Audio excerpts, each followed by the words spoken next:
Hello guys, ഇന്ന് ഞങ്ങൾ മാങ്ങ പൊറുക്കാൻ പോവുകയാണ്. മേലത്തോട്ടേക്ക് പോവുകയാണ്, എടുത്തിട്ട് തന്നെയാണ്. ബാ, എന്നാൽ നമുക്ക് പോകാം.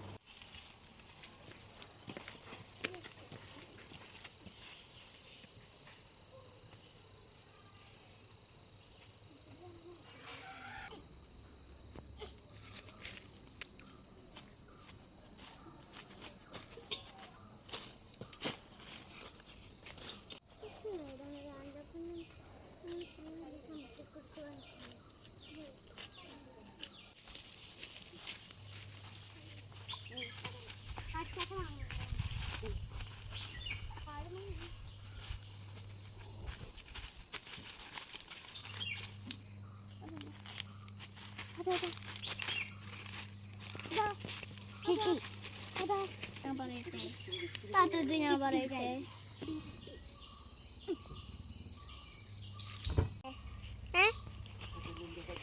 കിട്ടി. ഇനി കുറച്ചുള്ള സാധാരണ കുറെ കിട്ടലുണ്ട്.